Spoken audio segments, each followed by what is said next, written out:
Hello, everybody. In this time, we are talking about planning a business message. The success of a business depends upon the way one communicates one's message to others. The writer of a business message therefore needs to plan, organize, draft, revise, edit, and proofread his message.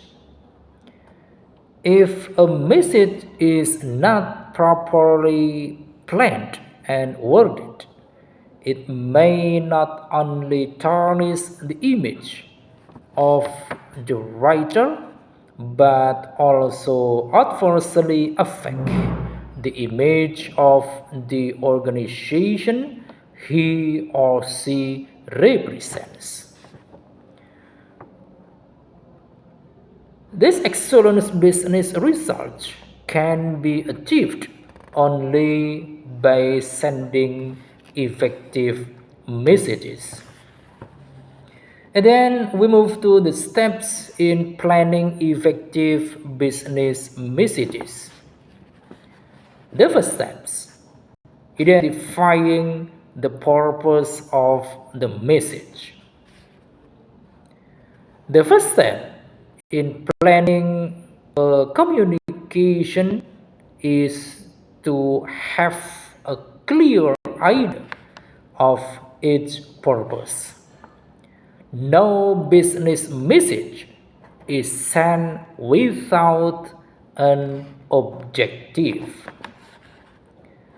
The most important thing is that the sender is well aware and conscious of the purpose of sending the message.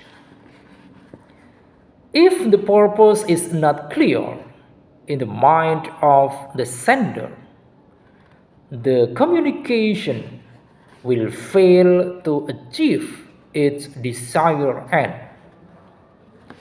The sender may write a letter to collect some information, or he may want to review or respond to a request.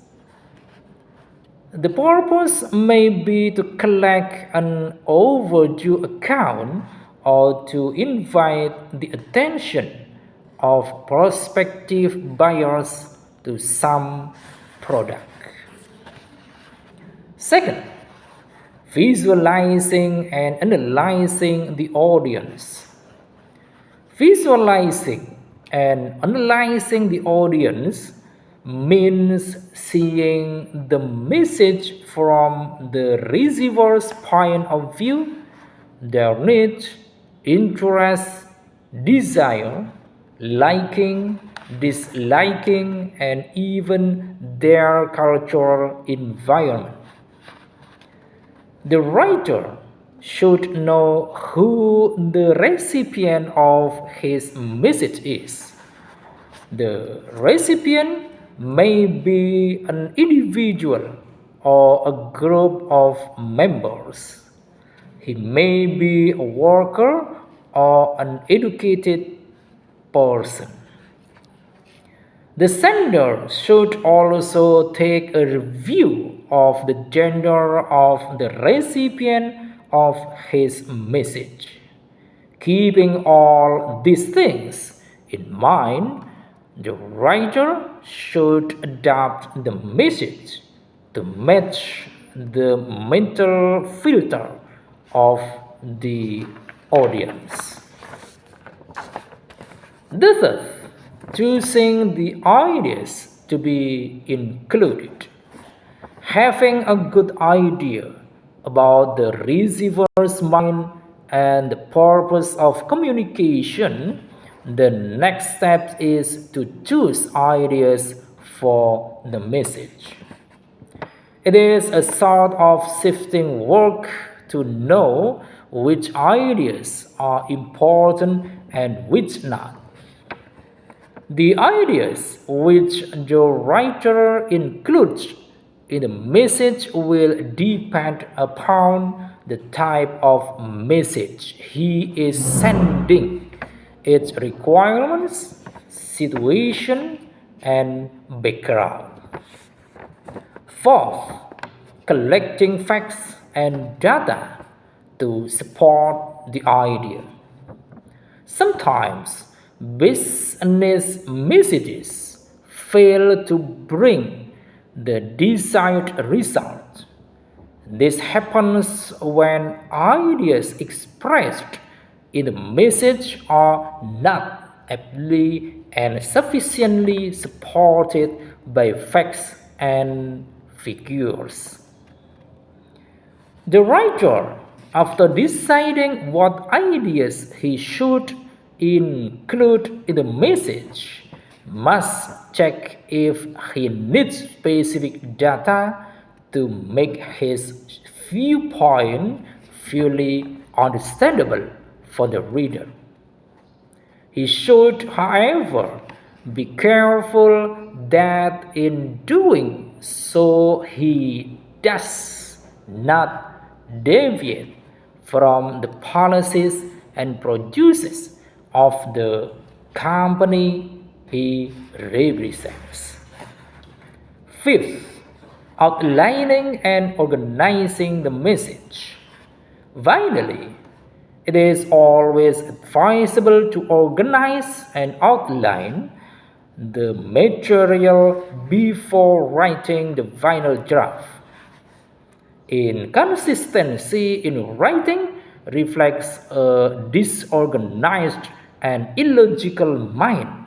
Consequently, it fails to cause a convincing impact on the reader. A good message must present a clear, unbroken sequence of ideas, a kind of logical ladder rank after rank. And then the composition of the messages. Composition of the messages are actually more basic steps and things to keep in mind. Message composition have the basic things. The first, who you are. Second, whom you are sending message. Third, purpose of the message. Fourth, body of the message. And fifth, subject line of the message.